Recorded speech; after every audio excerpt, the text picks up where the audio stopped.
Hello and welcome to the First Listen Guy channel. I'm the First Listen Guy and it is Sunday. And on this channel, it only means one thing. Yes, it's Sleep Token Sunday, episode 14. Oh, can you believe that we've got this far? That we started off with the EPs, we did the singles, we did Sundowning, the deluxe, we did From the Room Below. Then we did This Place Will Become Your Tomb. The midweek interlude, we did the cover of Loathes Is It Really You? Go and check that out as well. And now we're in Take Me Back to Eden. Take Me Back to Eden.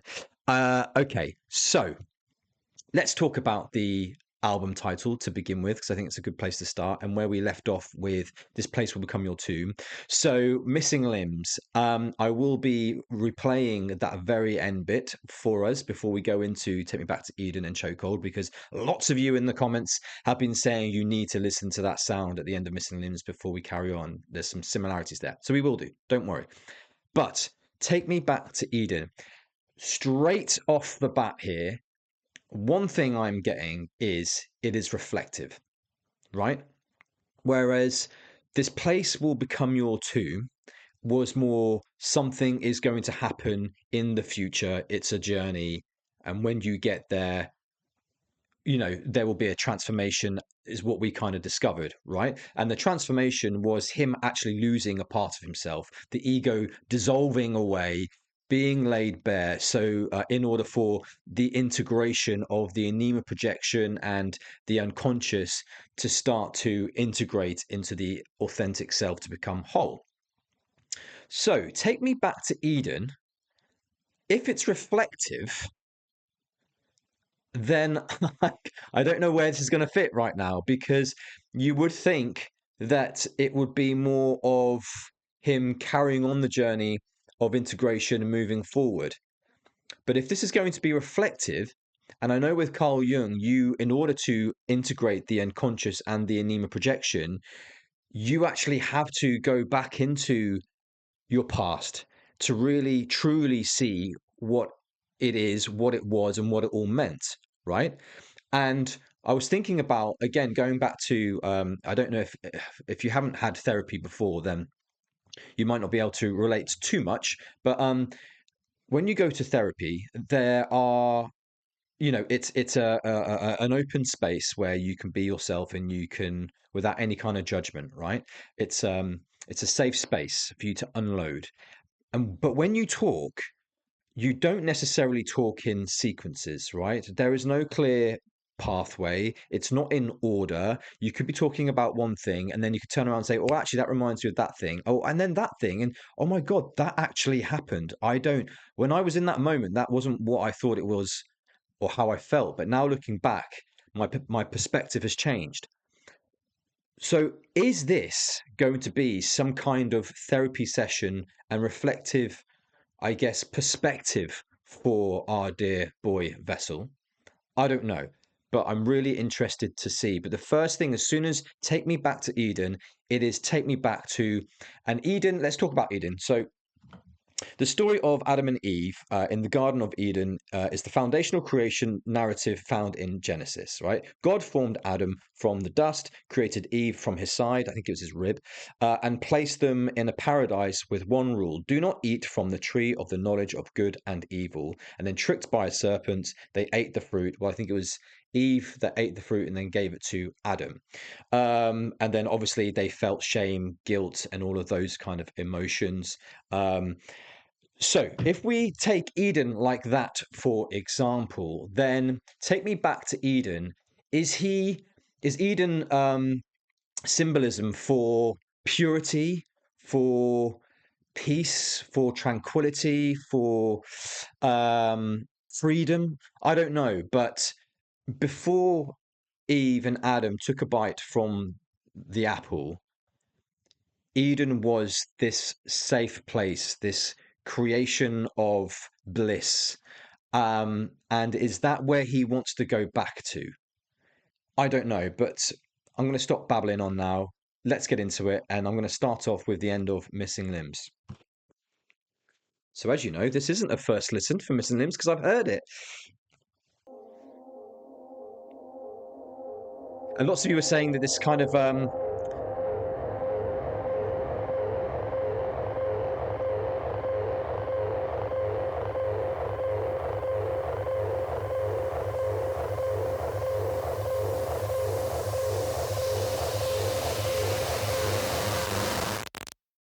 God, that noise, it just, I don't know what it does to me, but it's really difficult to hear. And lots of you in the comments were saying that it's his body kind of rising back up to the surface, and you can kind of, start to hear the waves as he kind of comes out of the, I guess, unconscious or the surface of the water. It also sounds very pressurized as well. It makes you kind of want to do that a little bit. So, how does that then transfer into chokehold? Well, shall we start Take Me Back to Eden? I think we should. So, first listen, Chokehold.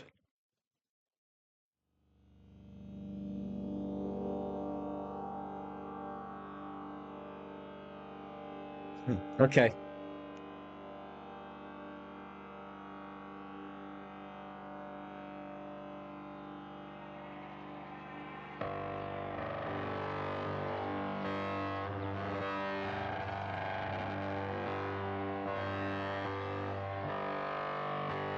Oh, okay. It's very, very similar. Very similar. With Missing Limbs just now, there was more of a kind of that kind of thing. But the distortion of whatever the sound is here is pretty much the same, right? It's the same effect. But there's birds. There's birds. So you automatically think, right, well, we're in Eden. So is Chokehold going to start off in Eden? And Chokehold as a title, you automatically think you're being strangled, right? Or suffocating, or something's got a hold on you and you're finding it hard to breathe.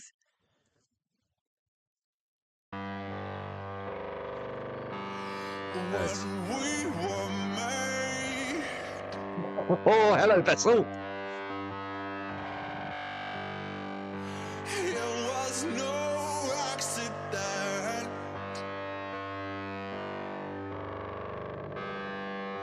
We were tangled up like branches in a flood. What is that? I come as a blade,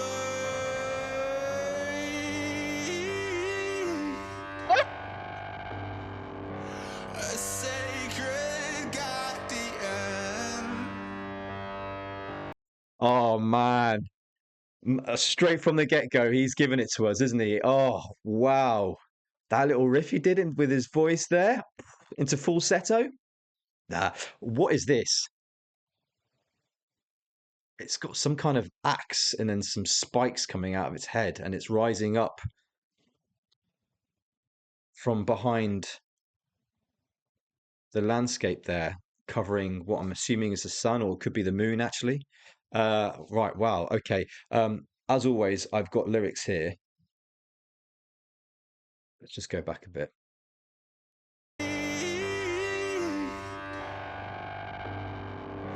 A sacred guardian. So you keep me sharp and test my worth Oh in blood. God. You got me in a chokehold. Oh, You got me in a chokehold. got twos on the pads. You got me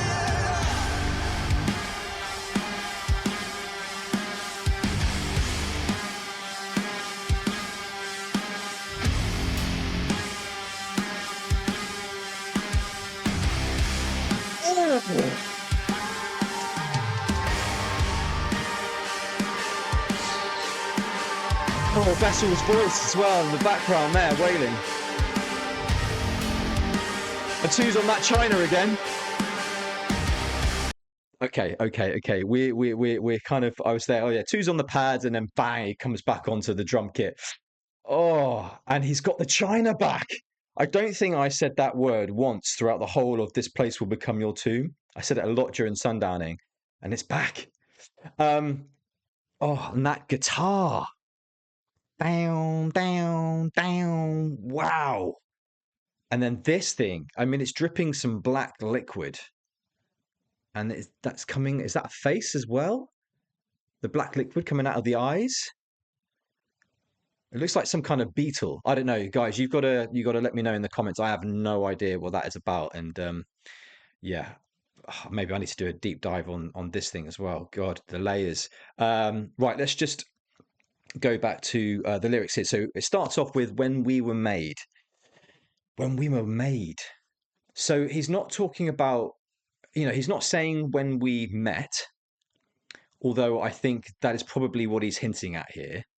Um, but when it says when we were made, it's like someone or something pulled them together, created them, right? So if you're seeing it through a Jungian lens, then psychologically, you could say that maybe when we were born, at the very, very beginning, when we were created, um, the other thing as well is that it makes it sound like, well, we didn't exist before, so there was no past. So this is now the origin. Ooh, okay, interesting. It was no accident. Oh, so this isn't something that happened by chance. This was almost like destiny. It was fate. We were put here for a purpose, for a reason. We were created as one. So again, if you're seeing this on a relationship human level, when we were made, it was no accident. So it's almost like when we saw each other, we knew we could feel the electricity between each other, right? We could feel that passion, that love from the get go. It's almost like, when you first clocked eyes on someone, someone asks you, when you first clocked eyes at each other, did you know that you were going to marry each other? It's like that. That's how powerful it was at that very, very first moment. If you're looking at it through a psychological lens, no, this has always been there, and it was how we were created, right? Whether that's the conscious and the unconscious, we have always been like this. We've always been together, but somewhere along the line, and you could even say at some point, maybe the fracture was the symbolism of Eve and Adam taking a bite out of the apple. That was the moment this unity of the unconscious and conscious fractured. So whatever that point is, I don't know, but this is talking about before that, the unity. We were tangled up like branches in a flood.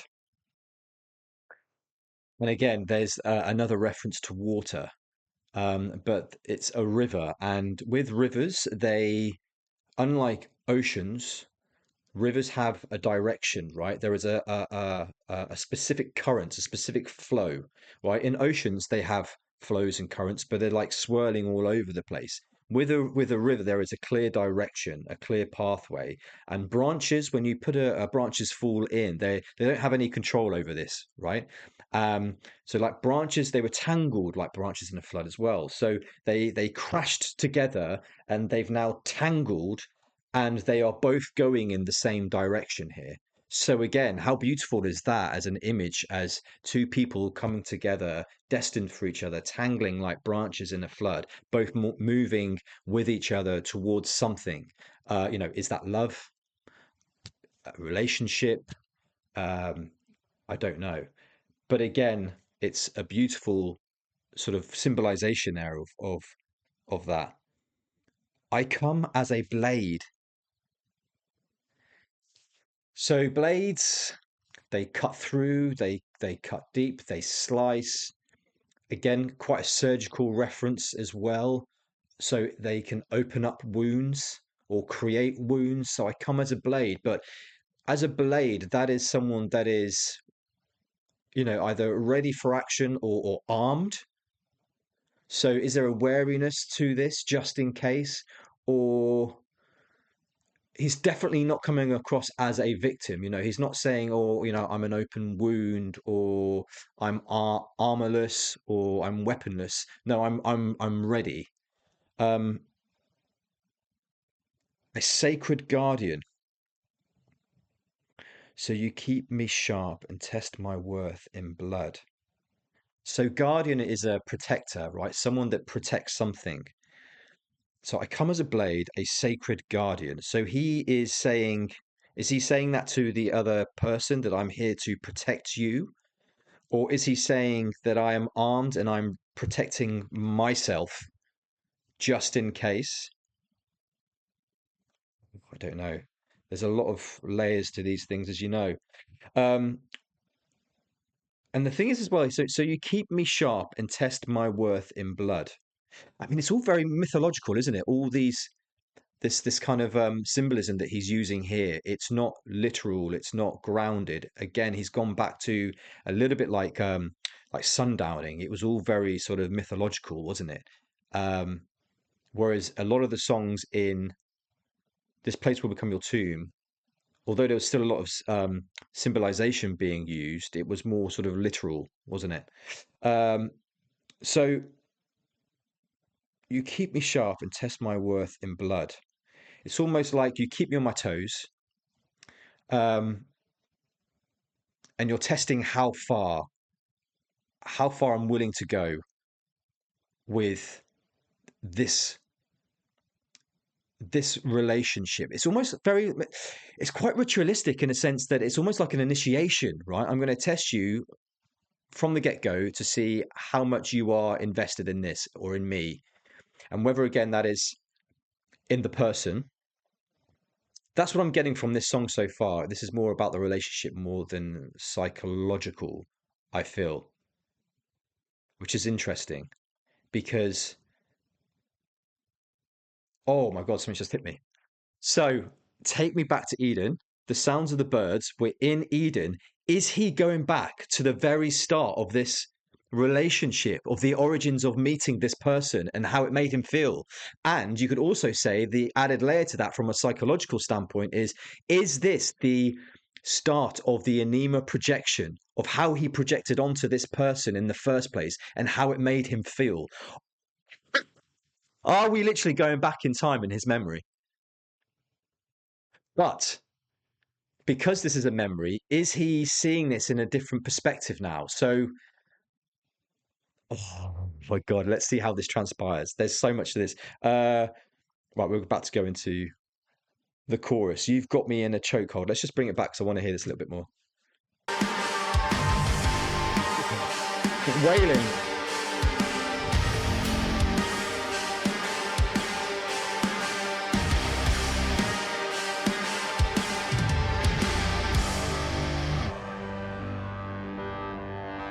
Look, there's the sound from the beginning, the same as Missing Limbs. Beneath the stormy seas Oh, above the mountain peaks, it's all the same to me. It makes no difference. I've seen my days unfold and the impossible. okay. So I'm just trying to work out. This is so swingy. It's literally like swing. 1, 2, 3, 4, 2, 3. It is. It's really, really swingy. Oh God, I just love Two's drum work with this as well. There's not too much going on, but it's just a little ghost notes on the hi-hat or on the snare and the tiny little. This is wow. Let's just go through the chorus. So you've got me in a chokehold. So whoever this person is controlling them. And I don't necessarily think that he's talking about the literal person here. I think he's talking about the projection having a chokehold on him, right? This whole new infatuation, these new emotions. You know, when you first meet someone, it's that puppy dog love, right? And everything just smells, tastes so sweet. You're all loved up, and there could be, nothing could go wrong, right? That's how it kind of feels, and you're excited. Um, that is what is happening here, but he's saying it in a way that makes you think, oh, that doesn't sound great, because that's what sleep two can do, right? They make you think. But chokehold, visually, that is how strong this projection or these emotions are emoting within him, right? That's how strong he is feeling right now. It's like he can't breathe. It's almost suffocating. When if you say when you think about being in love, you don't you don't ever think about being suffocated. But to him, it's so overwhelming that he's finding it hard to process, or he's enjoying it a little bit too much, or he's trying to process it within his mind. Maybe I don't know, but that chokehold is exactly that's how much he is fascinated or in love with this person from the get go. Um, Beneath the stormy seas, again, we're referencing water. So you could say, oh, this is beautiful again. Stormy seas, right? So on the surface, when there's a stormy sea, it is really chaotic. It's dangerous, it's overwhelming, it's powerful. But if you're beneath the stormy seas, it's still just silence, right? It's peaceful. And if you look up and you see the waves going over above you, so maybe that's what he's saying, that even when everything around me is chaotic and dangerous, it's this relationship, this feeling is still peaceful to me. I don't know. Above the mountain peaks, it's all the same to me. Oh God, and the mountain peaks. So even high up into the sky, or maybe transcending, or and you could also say as well, actually, that sky is more to do with conscious and sea is more to do with the unconscious. So again, you've got the opposites, which Carl Jung absolutely loves. So even in the conscious or the unconscious, it's all the same to me, right? He can't escape it. So every level of his psyche is now organized around her. Oh my God. I've seen my days unfold. So we're going to verse 2 now. I've seen my days unfold, done the impossible. Ah, okay. Let me just play this out.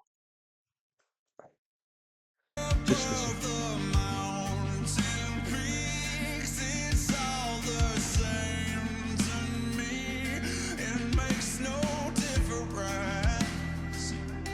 I've seen my days unfold, done the impossible. I've turned my walls to gold to bring you To my home walls to again. gold.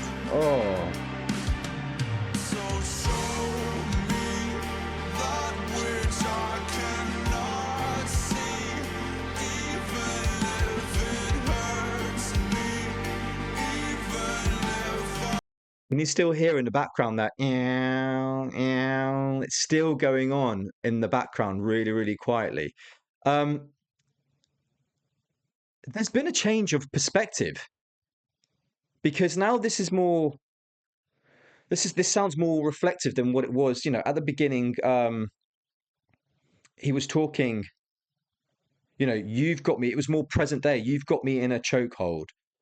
So you keep me sharp and test my worth in blood, right? Whereas now, um, or is it? I've seen my days unfold. So he's remembering. I've seen my days unfold. So is he now back into the present day, saying, I've seen this unfold already? So is he saying that this is what happened and how it felt, but he's seeing it, like I said earlier, from a different perspective now, because he's looking back on it and he's seeing it for what it truly was? Done the impossible, I turn my walls to gold.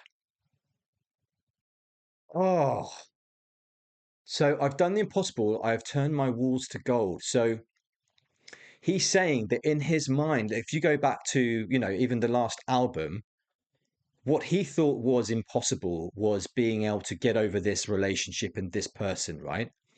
And then he then realized that actually this relationship wasn't necessarily what it was made out to be from when they first met. And so the anema projection starts to retract, and he starts to see the relationship for what it really is, that it was just him projecting onto this woman. and the missing limbs, obviously the anema projection and the ego start to dissolve and integrate, and that becomes the missing limb to him. But also the missing limb is in the person in that relationship has now gone. But here I turn my walls to gold. So, and that was the impossible thing. He's now being able to put his walls up, and he's talking about gold because gold is beautiful. It's expensive, right? It's a rich mineral, and his walls now are sacred to him. So he's protecting himself now. He's learned from those mistakes, um, to bring you home again. Oh God! So could you say to bring you home again, as in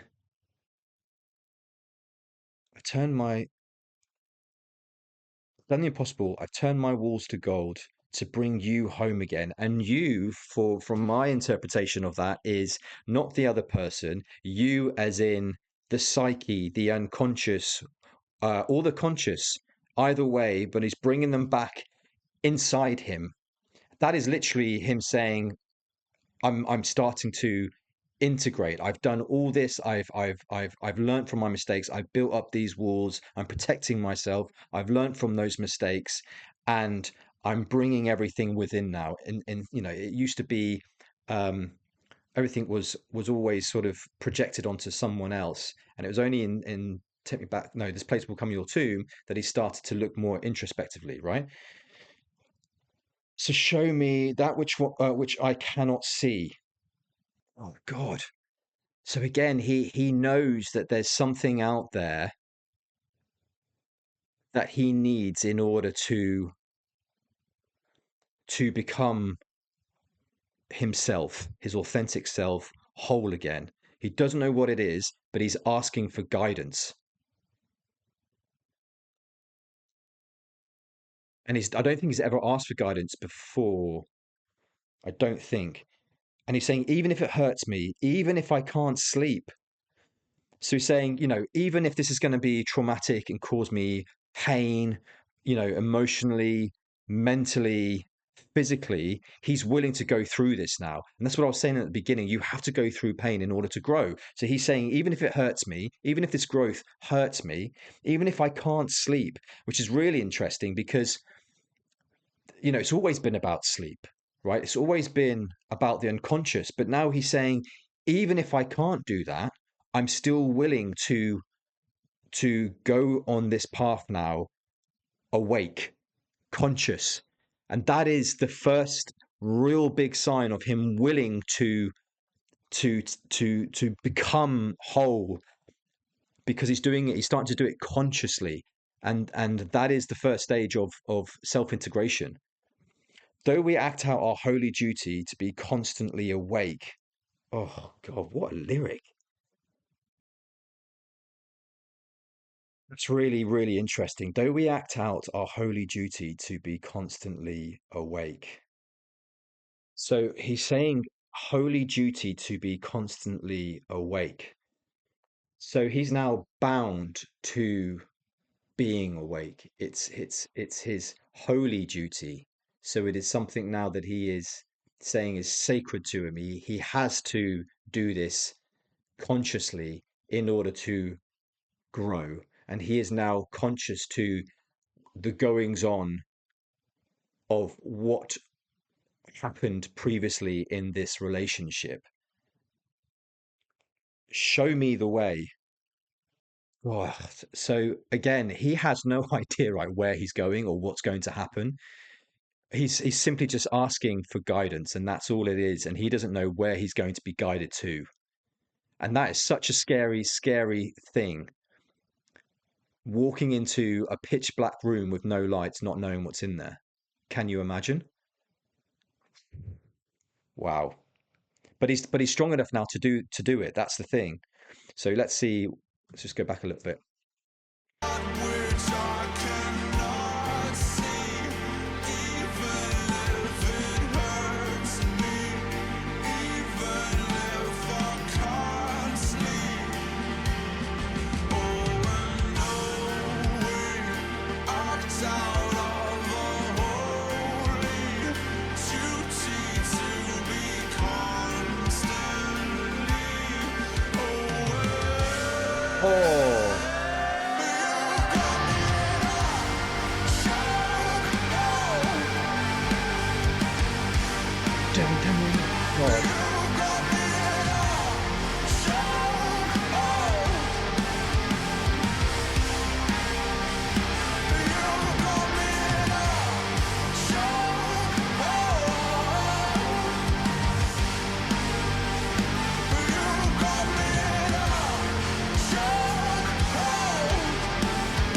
hear that guitar noise in the background.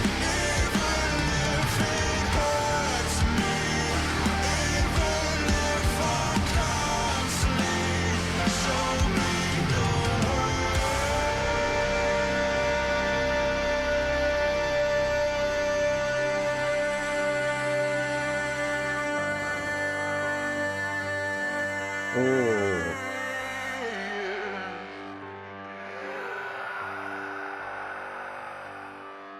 see, there's that noise again. The cycle. It's always like they're on a loop. Wow, what an opening to an album for starters. That was Chokehold. Unbelievable. What the hell is that thing that's in the visualizer there? And was that like oil or something coming out of its eyes?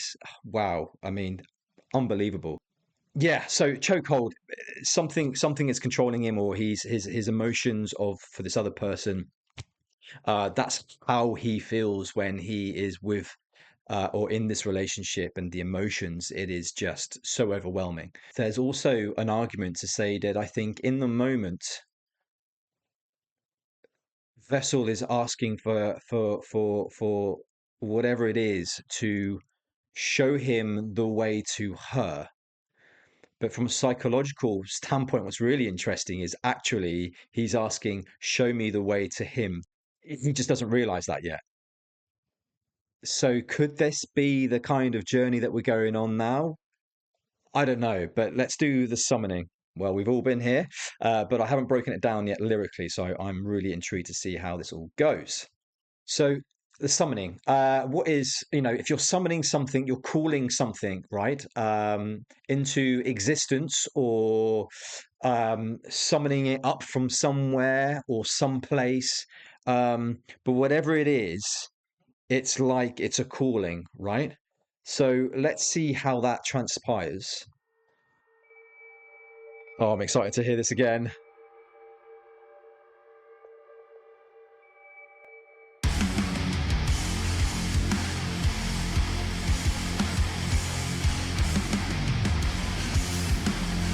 Oh, I've got a river running right into you. oh God, his voice. I've got a blood trail red in the blue. Something you say Oh. or something you do. I've just realized something actually, that all these things have got weapons on them so far. I don't know if they all do, but something that stuck out to me in Chokehold where he was like, I am a blade, a sacred guardian. So are these all different types of guardians? Are they all protectors of something? I don't know. Let me know in the comments, but I'm definitely going to do a little bit more research on what these things potentially are, because I'm sure there's loads of different theories out there. And two's drumming on this. Oh my God, it's heaven. Something you say or something you do. A taste of the divine. You got my body, flesh and bone, yeah. The sky above, the earth below. So I will go back and break this down, but again, he's using the sky above and the earth below. Again, he did that in Chokehold. And when you're referencing those things, you're referencing pretty much everything and in between. Hmm. It's like wholeness. Flesh and bone, yeah. The sky above, the earth below.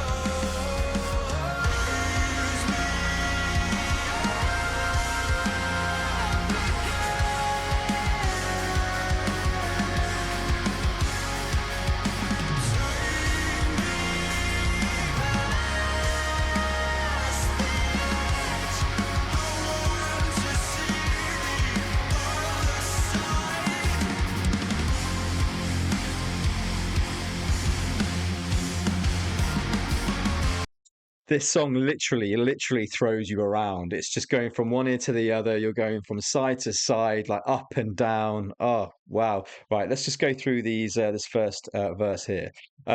I've got a river running right into you. So again, I mentioned this before in Chokehold.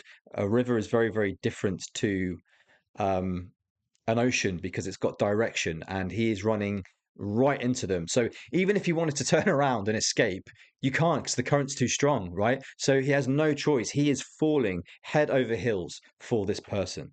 And if you take it from a psychological standpoint, it's basically saying that my unconscious, because the water is unconscious, is again aiming right towards this person. So the anemia projection is full on projecting on this person within the relationship. I've got a blood trail red and the blue. We've used he's used blood a lot, and I've always kind of seen the symbolism of blood. You know, your body, right? And a blood trail red in the blue, or red and the blue, is it?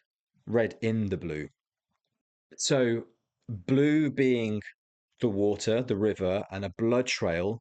So blood is dripping into the water. It's almost like, again, sacrificial, isn't it? He's using a lot of mythological symbolization and words and phrasing and lyrics and imagery within these first two songs. Um, but what was interesting that that kind of imagery then changed slightly in terms of perspective and also more reflective in the second part of Chokehold. So, oh, so the blood is dripping into the unconscious and it's flowing. It's almost like if you take the blood as the body or conscious or ego dripping into the unconscious and it's flowing away. It's almost like parts of himself again are dissolving, are being taken away without his control. Or even better, actually, if you're talking about the relationship, they're flowing into her, right? So his conscious and unconscious, the blood and the river, again, are all flowing towards her as one. Wow. Something you say or something you do, a taste of the divine. This man is just an absolute wordsmith. I'd really like to know one day where this guy went to school and what he studied. Because it's poetry in music form. But here he's saying something you say or something you do. So literally, it could be the smallest thing that you say or the smallest action that you do. It's the taste of the divine. It means everything to me. And that is infatuation. That's what's happened when you strongly project onto someone else. You become obsessed and infatuated by literally everything they do. They could just be sitting there breathing, and you're just sitting there staring at them, watching them. You know, they've got this hold on you, this chokehold. You've got my body, flesh and bone, the sky above and the earth below. Yeah. So what's now really happening here is that the projection isn't just becoming psychological anymore. You've got my body, flesh, and bone. You've got everything. So it's starting to become more physical, the relationship between them. The sky above, the earth below. I mean, again, cosmic language, right? Telomeres. And also, Is It Really You by Loathe, you know, the two stars colliding. You've got the sky above, the earth below. This relationship, it means more than life itself, means more than everything that is around us, whether that's the sky above or the earth below. That's how sacred and important it is to him now. God, the obsession. Um, Raise me up again. So raise me up again. Oh, raise me up again. So he's asking her to raise him up. It's almost like resurrection, isn't it? And what's happening here is that he's asking her to raise him up instead of himself asking himself to raise him up. And why is that important? Because psychologically, you're becoming self dependent on someone else, which is really, really dangerous. And then take me past the edge. I mean, it's that thing actually, like in Chokehold, show me the way. Take me past the edge. Show me what this all means, or show me. You could also say as well, show me how you feel. Take me past the edge. Again, talking about threshold. So, what is that threshold there? Take me past it. I want to see the other side. I mean, the other side of what? And if we're talking about psychological symbolism, take me past. I want to see the other side of the conscious, which is the unconscious, maybe. Or I want to see the other side of this love, of where it could go. Show me, guide me, hold my hand. We'll do this together. I want to grow with you. Whatever it is, it's something that feels greater than what he's got at the moment. Won't you show me what it's like? Again, show me. God. So what's crazy is that we are literally looking at the origins of this relationship. We have gone back in time here. And it's so after everything that we know he's gone through, we're now seeing this in terms of where this all stems from. Not the trauma, the relationship between him and this other person. The thing that had started this, you could even say started the fracturing, maybe, potentially. I don't know. But yeah, show me. So he wants to do this together, right? Let's go back.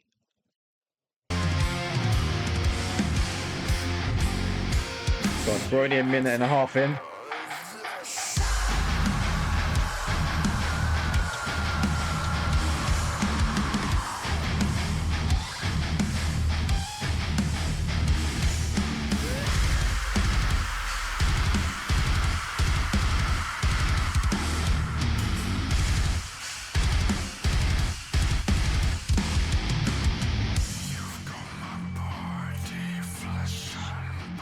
We've got everything.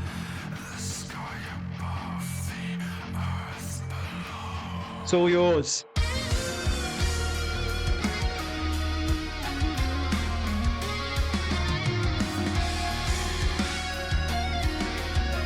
Oh, they're so syncopated.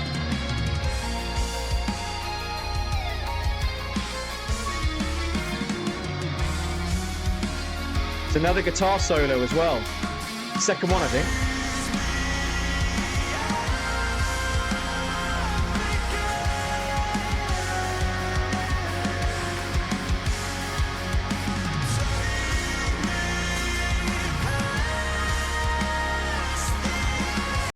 It is transcendence, isn't it? He wants to be lifted up by this person to transcend into this new relationship because it just feels, he feels like he's floating on cloud nine, maybe.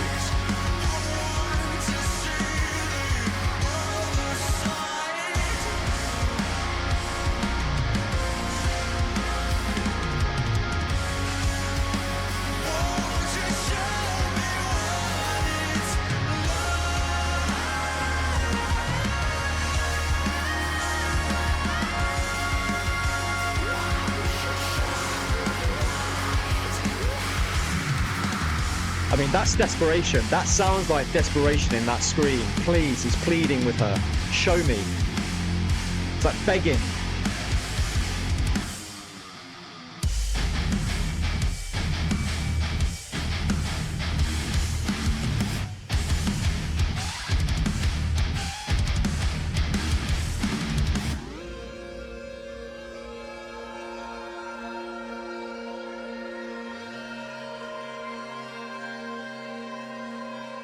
God.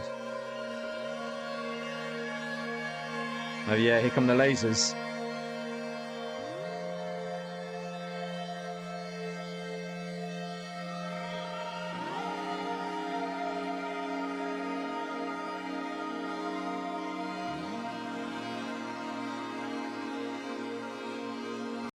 I just had a thought. This is very similar to, well, not similar, but I mean, in terms of if you were thinking about the imagery here of the lasers, which I'm assuming are some kind of weapon, right, that are pointing at this figure, for whatever reason. But also in Alkaline, they had automatic weapons there, right? So is this kind of like I don't know if it's like chronologically, but it's that kind of same imagery of whatever these things are, these lasers, they've got this thing in its scope, and I wonder why. Is it like it's this relationship potentially has always been from the very beginning a target in his psyche of something not always working. And so he's always had that kind of, I don't know, there's always been a resistance there that he's never quite let in because the emotion and the projection has always been so strong.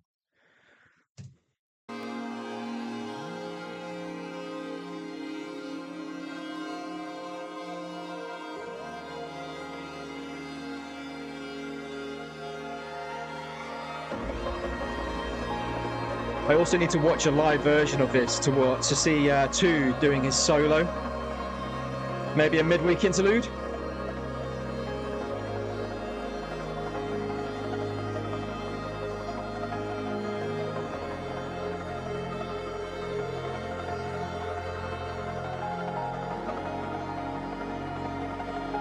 Whole soundscape in this part as well is just beautiful. It is almost like something is either being summoned or resurrecting, you know, this. Here we go.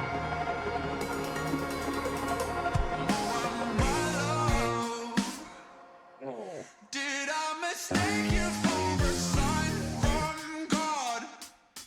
Or are you really here to cut me off? Oh, the funk. Or maybe just to turn me on? 'Cause these days I would be lying if I told you that I didn't wish that I could be your man. Or maybe make a good girl bad.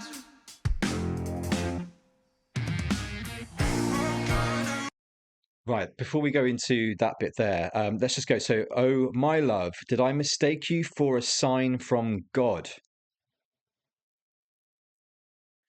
Oh, my love. And do you know what? Oh my God. So here, notice that he's saying my love, right? So he's seeing the person. This isn't this isn't a kind of a symbol or a vessel trying to be clever with his words here. He's talking directly to this person. My love, did I mistake you for a sign from God? Did I and the reflection, the reflection. So did I mistake you for a sign? Did I put you on this pedestal? Did I think that you were divine all this time? And how wrong was I? So he's looking back now with a different perspective, realizing that I had put you on this pedestal. I had this infatuation with you because it was a projection. It wasn't real, and I mistaked you for a god. Oh, or are you really here to cast me off? Oh, so there's doubt. There's doubt coming in here now, which in Chokehold and certainly the beginning of this song, there was no doubt. But now he's starting to doubt the relationship and the person and what it was built on. Or are you really here to cast me off? Did I, are you here to toy with me just to pick me up and put me down whenever you fancy it? Am I just your toy to cast me away? Or maybe just to turn me on? Or maybe are you here just to play with my emotions? Whether that's physically, as in sexually, or emotionally, to turn me on emotionally. He's literally saying, am I just your rag doll? Because these days, so we're now in the present. I would be lying if I told you that I didn't wish that I could be your man. God. So even now that he's seeing things more clearly and he's starting to understand what the relationship truly was, there is still grief there, missing limbs. There's still grief. There's still a part of his body that yearns for this person. There is still a bit psychologically of the anema projection of the unconscious, yearning for the anema projection because of how it made him feel in that moment. Or maybe make a good girl bad. Oh. And I think here, when he's talking about make a good girl bad, it's almost like his dark side. You could even say it's like his shadow. Make a good, it's all about desire here. It's all about infatuation, right? And what's interesting, saying or make a good girl bad. So I don't think, like I said, this whole thing was a projection, right? So it wasn't truly her. And so maybe she is also the innocent party here. She also didn't want it to end this way. Maybe she truly had, feelings towards him, but because it was all a projection for him, it broke down. And he also then made a good girl turn bad. She was all sweet and innocent, but because of the turmoil of the relationship, maybe it ended up making her turn bad as well. I don't know.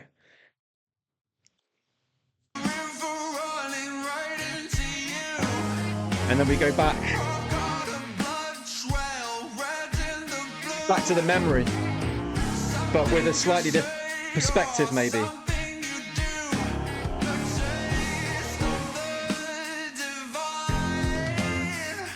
Oh God, Vessel.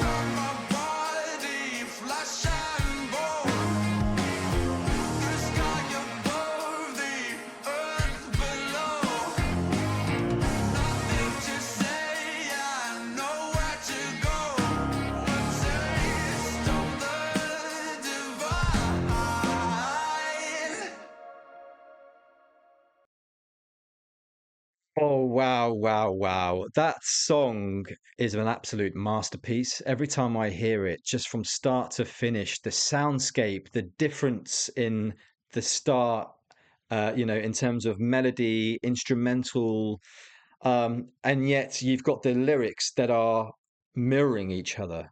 I mean, it's an absolute masterpiece. And then you've got two strumming, of course, which, as you know, special place in my heart. Right, the summoning. So something was being summoned, the emotion of this relationship in the early days and how it made him feel, all the symbolism that he uses. But again, the realization of present day Vessel and the perception of actually the warning signs were always there. He just never saw them. So let's move into Granite.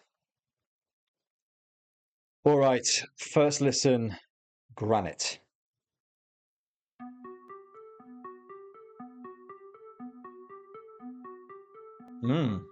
Different.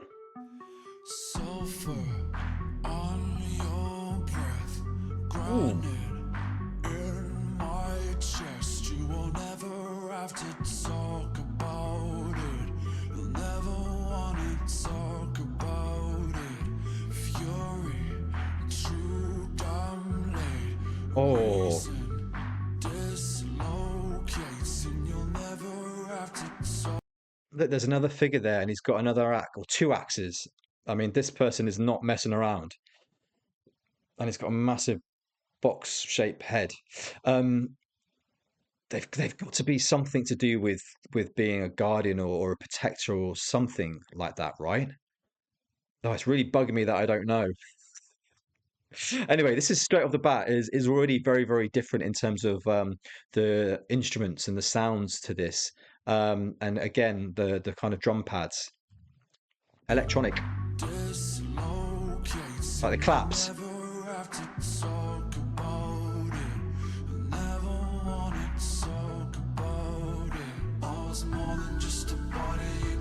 Ooh. You are more than just somebody I was destined to meet. I see you go half blind when you're looking at me, but Oh wow. Between the secondhand smoke and the Oh. glass on the street, you gave me nothing whatsoever but a reason to leave. You say you want me, but you know I'm not what you need. But Oh, nice. when you sit there, acting like you know me, acting like Oh, you only brought oh, oh. Oh. I mean, that little click, and then into this, so much soul and like R&B vibes. Oh my God, is it going to be one of these albums where you just don't know what you're going to get? Because already we've had Chokehold and the Summoning, which is just like three or four songs put together, and yet it just works. This, oh my God, wow. Okay, let's go. I'm going to take it back before that came in because that was absolute just fire. But let's just break down. So, sulfur on your breath. I mean, sulfur. Again, he's going back to the chemistry, the periodic table. But sulfur, especially in terms of in ancient times, sulfur, specifically sulfur. I think is it dioxide? I think it's dioxide. Sulfur dioxide. I'll correct me in the comments if I'm wrong, but from sort of volcanoes, right? And it's got that kind of horrible smell to it, almost eggy like. Um, and I remember doing it at school. But the reason why that's important is because sulfur on your breath, it's not nice, right? And it's that the symbolism of either fire, something erupting, hell as well, possibly. Um, and what's interesting is that he's gone from the it being divine to something that is not divine, the complete opposite here.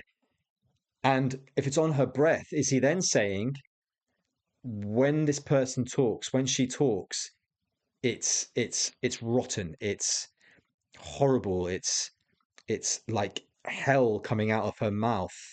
I don't mean breath, but I mean the words that she's using that to him potentially beating him down potentially. Granite in my chest. You won't ever have to talk about it. You'll never wanna talk about it. So granite in my chest. I mean, granite is heavy. I mean, it's almost unbreakable, right? And if he's saying it, granite in his chest, that is the weight within him.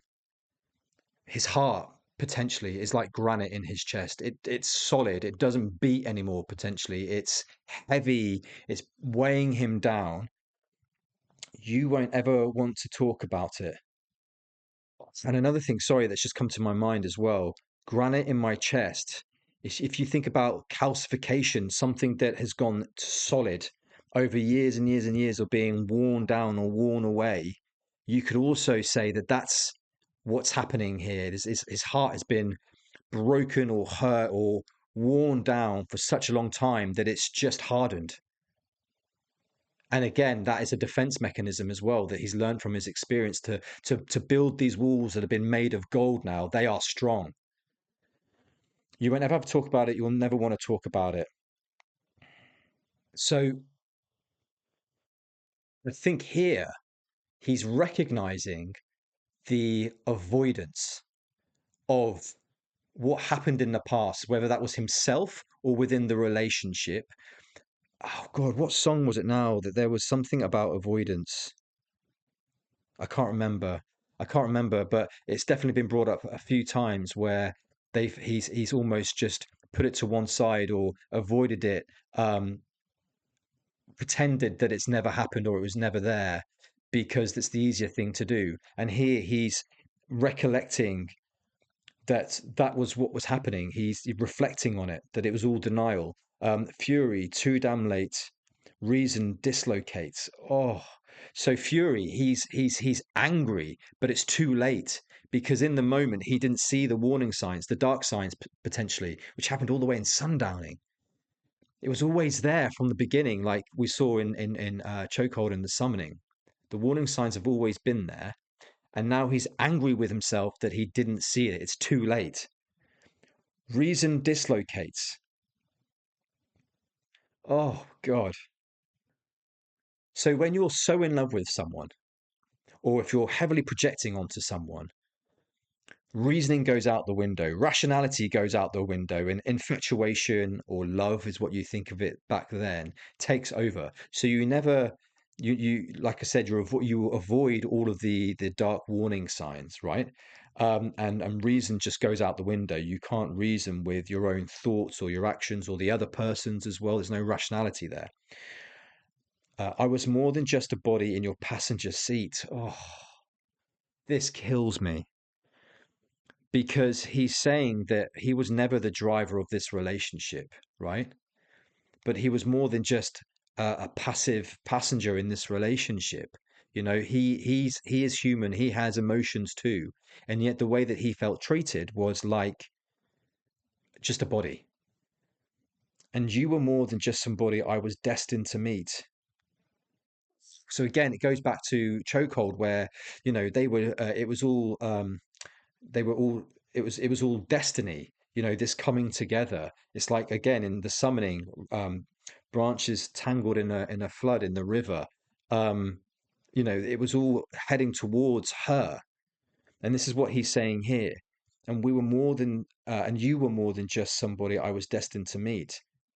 So he's realizing that actually there was more than just destiny. It was more than just this obsession. Now that the projection has actually fallen, he actually genuinely cared for this person, and that there's acknowledgement here that there actually was a relationship. Oh, oh, wow. I see you go half blind when you're looking at me. So it's almost like that thing of you look through me. Do you know what I mean? You're here, but you're not here. That type of thing. When you're having a conversation with someone and they're on their phone, they're just going, yeah, yeah, yeah. They're not really listening. And it's like that. You're looking at me, but you're not actually looking at me. You're seeing through me, or your mind's somewhere else. And how does that feel as well? I mean, it drives me up the wall when my wife does it to me, or it drives her up the wall when I do it to her as well. It is really really frustrating, and yet you're still willing to sit there and be that passenger between the secondhand smoke and the glass on the street. Yeah, let's just go back a bit. I don't know how far. I've lost myself now. See you go half blind when you're Okay. looking at me, but I am between the secondhand smoke and the glass on the street. You gave me nothing whatsoever but a reason to leave. You say you want me, but you know I'm not what you need. What you need. Okay, this is where it clicks. So between the secondhand smoke and the glass on the street. I mean, the first thing that comes to mind is something's happened, right? Because the sort of imagery here is quite literal. So is this an argument that's happened that he's now remembering of a time when there was smoke, either someone was smoking, is what I'm kind of getting at from that particular line. Secondhand smoke as well. So he's not the one smoking, and and yet he's having to breathe it in. So that also signifies that he's having to take whatever this is, not through choice, but through someone else's choice, right? He's not the one smoking, so he's not the one that's doing the damage, but he's still taking on the damage because he wants to be there. He wants to stick around and be in that smoke. God. And the glass on the street, so something broken, something shattered, uh, out of anger, maybe. You gave me nothing whatsoever but a reason to leave. So I had no other option. So again, this is all now a perspective from Vessel in the present day. And he is reflecting on moments, on fractures, maybe segments, memories of things that have happened. You gave me nothing whatsoever but a reason to leave. So if you, excuse me, if you flip that around, he's basically saying, you gave me a reason to go and you didn't stop me. You say you want me, but you know I'm not what you need. So he's kind of recognizing here that actually the love that they have isn't enough anymore. The desire isn't enough or wasn't enough. Oh, you say you want me, but you know I'm not what you need. It's like I hear your words, but I'm not seeing your actions. Just the poor guy fell into the trap. But also as well, from her perspective, she could also be the innocent being here, and maybe this all fractured and dismantled because of his actions. I don't know. Oh, God, it's just so interesting. Anyway. When you sit there, acting like you know me, acting like you only brought me here to get below me. Never mind the death threats, falling at the doorway. Rather be 6 feet under than be lonely. And if you had Oh, a wow. problem, then you should have told me. For you God, started this tune getting is all banging. aggressive and controlling. You only drink the water when you think it's holy. So Oh, keep an eye on the road, or we will both be here. For it's more than just a body in your passenger seat. And you are more than just somebody I was destined to oh, be. yeah. You see it go half blind when you're looking at me, but I Oh my God, is his head made out of granite? Oh, look at that. Who designed these, by the way? If it's someone, if anyone knows, please let me know in the comment because they are just gorgeous. between the second hand Wow, smoking the look at glass that. on the street. You gave me nothing whatsoever but a reason to leave. You say you want me, but you know I'm not what you need. But This is definitely reflecting.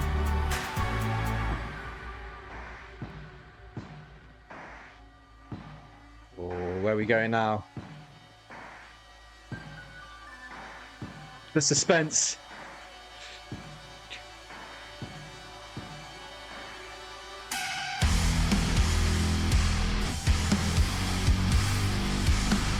Ooh.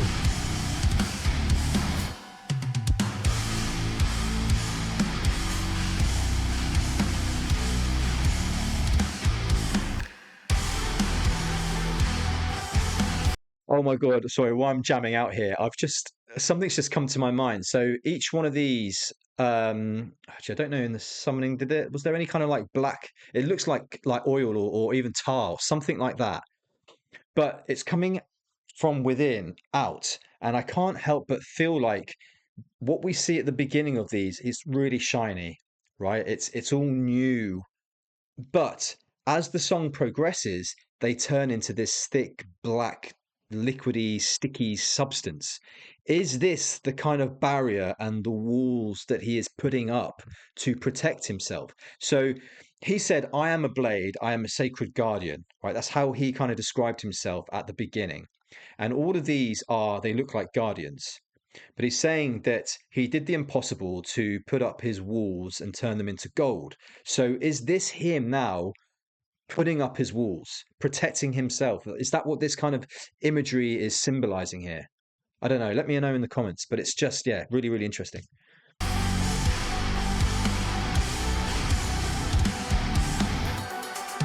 Oh my God, two. was more than just a body in your passenger seat. And you were more than just somebody I was destined to meet. I see you go half blind when you're looking at me, but I am between the second hand smoke and the glass on the street. You gave me nothing whatsoever but a reason to leave. You say you want me, but you know I'm not what you need. But I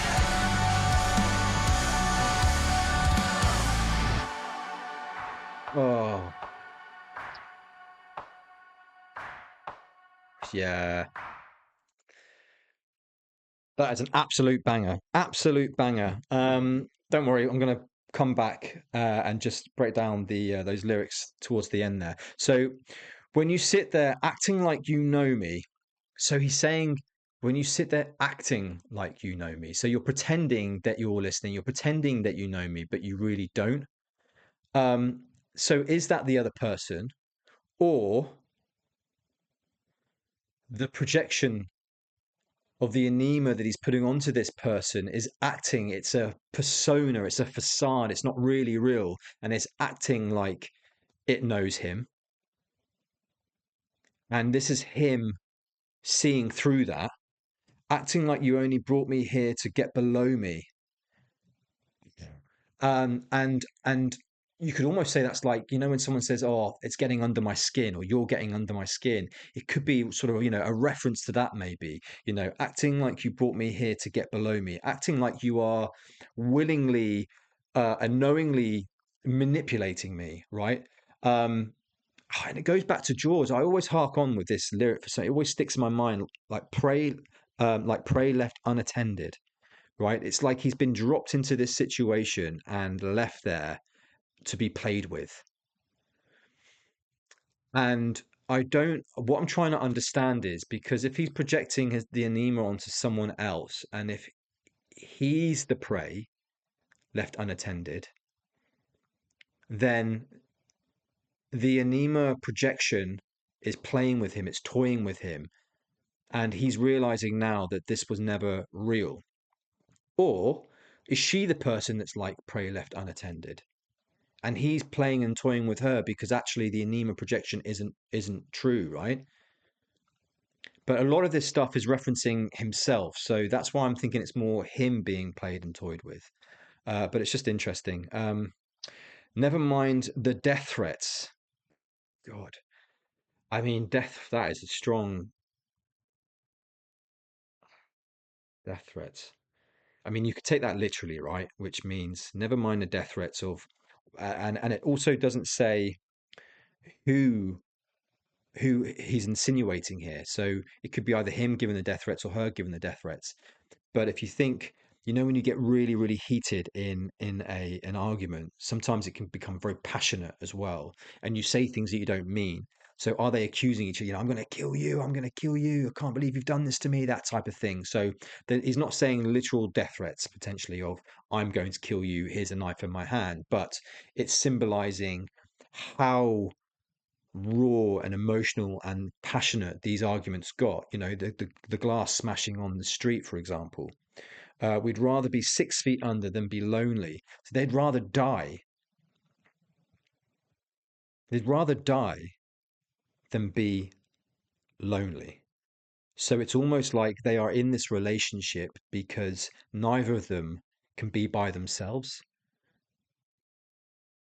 And again, is this vessel in present day now realizing that the reason why we stayed together for such a long time was because we knew no different? And if you're in a traumatic relationship, right, that is kind of what happens, because you stay in it because that's all you know.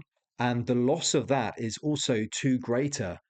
It's too overwhelming because emotionally, that's all you know. Psychologically, that's all you know. Physically, that's all you know. That is your world. And when that breaks, you feel lost because you haven't got any of that. You're not just losing that person that you have in your mind loved, and so deeply loved for such a long time, to the point where you accept them treating you like that, whether that's physically or mentally. But you also lose the part of yourself within your psyche, and that's terrifying. And so that's what I'm kind of getting from this. We'd rather be 6 feet under than be lonely. I'd rather die than lose this relationship. If you had a problem, then you should have told me. So again, I'm taking from this the lack of communication between them. Just, these are all signs of a failing relationship. And yet it obviously went to a breaking point where it just exploded at some point. Before you started getting all aggressive and controlling, again, it is that present day awareness, isn't it, of he's now seeing clearly of what it really was. And this is a clear sign of integration right here, by the way. He's understanding, consciously understanding now. So the unconscious and the conscious is starting to come together, and he is reliving these memories now of the relationship and seeing them for what it really was. And the beautiful thing is that we're also seeing it from when he was in the moment as well, and how that made him feel. So we're getting the journey literally in a few songs already as to how it made him feel when they first met, to actually what really happened and how he really feels now. Beautiful, so clever. Um, but he's saying before you started getting all aggressive and controlling. So is you the other person again in the relationship? Or it could also be his own psyche, you know? It was so overwhelming, so controlling that he couldn't live with this relationship anymore. Um, and that's why he kind of stepped away. You only drink the water when you think it's holy. And again, when it's saying you only drink the water when you think it's holy, it's like you only you only participate in this relationship when you're getting something out of it. Again, whether that's physical, you know, in terms of desire, lust, um, and or whether that's sort of emotionally and mentally. But he's basically saying that you come and go as you please when it suits you, right? But it's the imagery and the use of the sort of sacred language that he uses here, and he's used it throughout all three and the EPs as well. It's always been divine and sacred to him, and I think that's because he's always put this thing on a pedestal. Um, Keep an eye on the road, or we will both be here forever. So there's been a few references, right, to car, road. You go back to, I think it was Atlantic, wasn't it? If you go back to obviously this particular song as well, in terms of being the passenger seat, and now he's saying here, you know, so and it also you could say the smoke and the shattered glass on the floor. Could this be insinuating maybe an argument that happened in the car, and there was a crash, and the smoke was actually from the car itself, and the glass was from the car windows, and he's saying that I was more than a passenger in the passenger seat. Um, you didn't, you know, and he's saying keep your eyes on the road, right? Keep an keep an eye on the road, or we'll both be here forever. So literally, you're saying if you're driving a car, keep your eyes ahead, all right? Because if you're looking at me, you don't know where you're driving to, and you're going to crash into something. So are they having an argument and she's in the driving seat, or the sort of symbolism behind this is that she again is in control 'cause she's driving the car, and he's saying, "No, no, no, don't look at me. Keep your eye looking forward on the direction that we're supposed to be heading together. Um, or will we both be here forever? Otherwise, we'll both die." And oh my God, so he's literally just said in the previous, what was it? Um, before you, no, where is it? If you, we'd rather be 6 feet under than be lonely. Oh my God. So is this a memory of an argument where they were arguing in the car to the point where they crashed? And was that deliberately or was it by accident? Because if it was deliberately, you could then say, well, this is a recall to that particular line of we'd rather be lonely. Sorry, we'd rather be 6 feet under than be lonely. So was it intentional?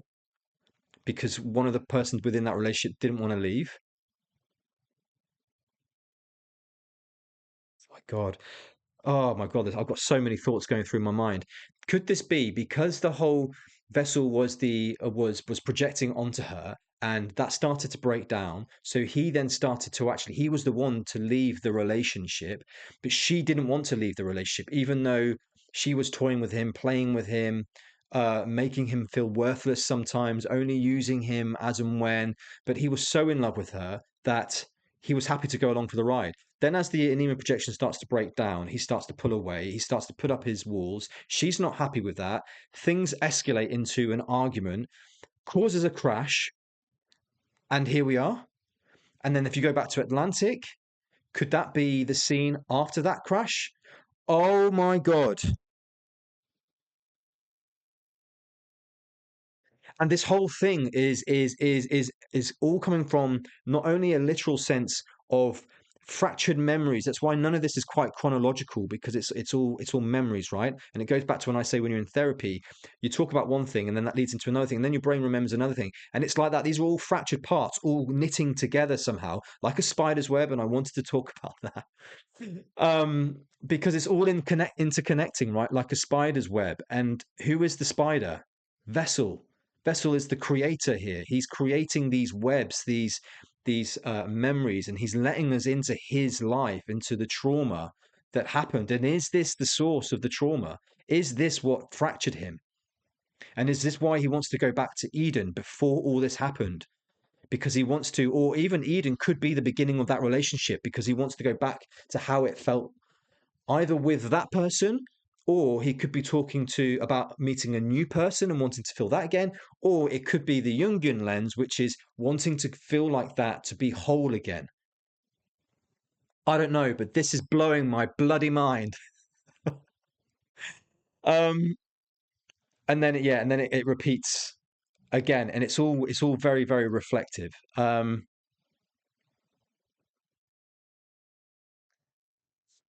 Yeah, I mean, Granite for me, the first two songs, it's all about destiny. We were destined to be with each other. Then it starts to get reflective. Granite is a kind of a stop back to the present day, Vessel reflecting on what actually happened, realizing that actually this wasn't destiny, and that actually we were just two damaged people that happened to meet each other.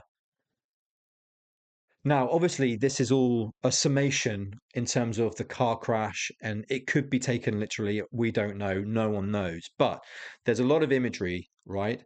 But it also does link quite nicely with sort of a psychological lens here. So yeah, I'm going to keep open-minded still. But anyway, that was a long video, and my brain power is slowly wilting. So that was episode 14. That was Chokehold, The Summoning, and Granite. Thank you so much for being here. Please like, please subscribe. You've got another 13 episodes to go and binge watch there.